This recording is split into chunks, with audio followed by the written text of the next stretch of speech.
there it is, the Maxant 3100P. Let's do a quick unboxing. So the top box here must be the legs, and underneath is the real thing. Alright, here we go. Open this up, open this up. Ta-da!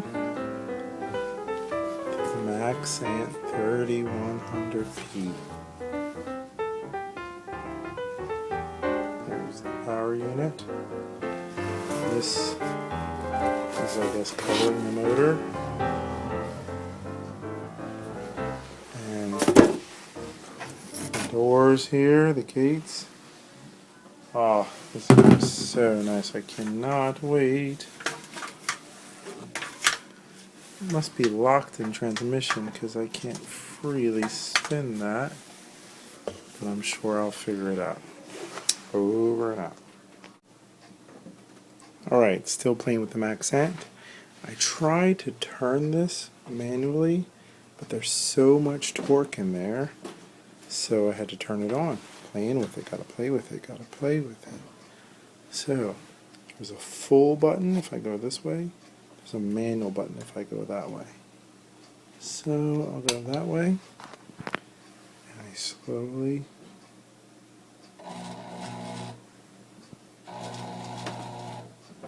turn the frame.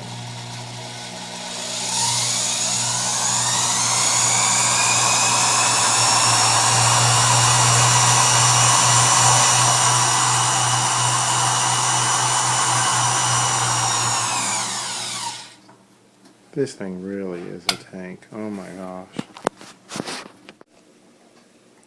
Okay, today's the 18th, the day after I put on the excluder, and I uncap this. This is pretty neat. I can set it here like that, on there, and uncap, so everything falls in there. This is the last one I'm putting in. It goes like this. Sorry, I'm too busy looking at that, not the camera.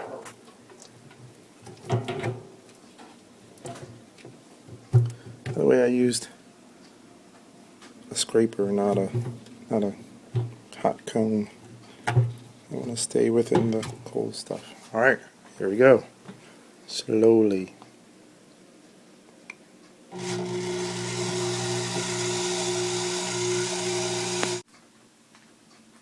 Okay, so this is the verdict. I did 9 frames.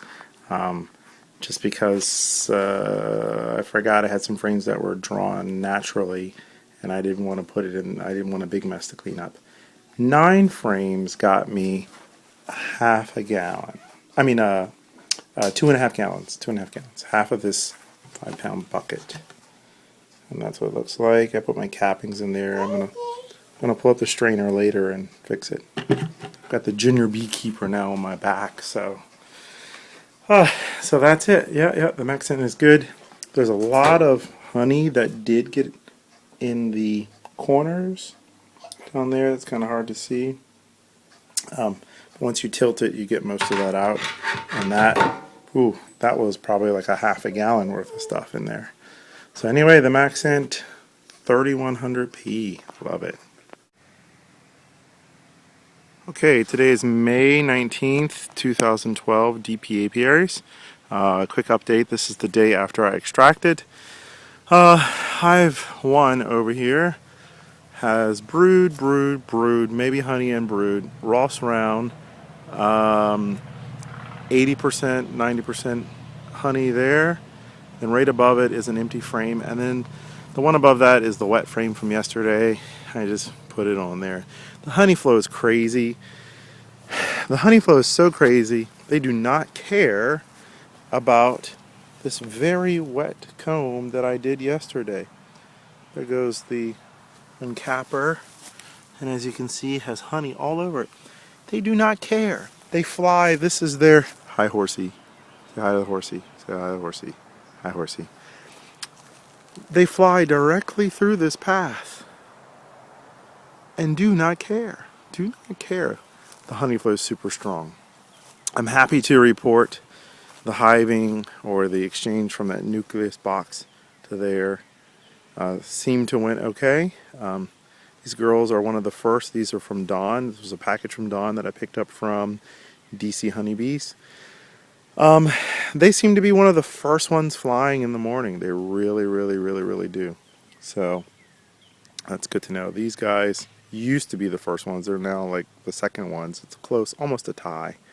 And these guys are last over here. Although this is a Dawn Queen. But yesterday I went in with basically no smoke. I mean, I had it going, but there was no smoke and there was no gloves or veil. I mean, it was a crazy day, and I had honey all over me, and they didn't care. The honey flow is crazy.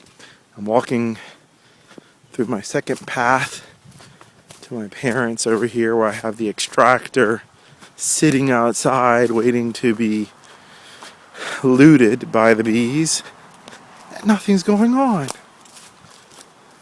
Look at these flowers here. They don't care. They used to be all over. They would normally be all over those guys. This big field of clover that I planted in my parents' garden, they'd be all over it. The kale over there, they'd be all over it, but they're not. So, if you look at the extractor, no evidence of them being there. It's probably another quart in there, actually. Well, not a quart, another pint for sure. My blackberries, they would normally be all over these blackberries. They're not. It's a little chilly, but they're out flying, so I don't know what to tell you. Anyway, I might cut the grass in the garden tomorrow. I don't know. Clover seems to be fine. It's just a little tall. Just a little tall. Anyway, DP apiaries over and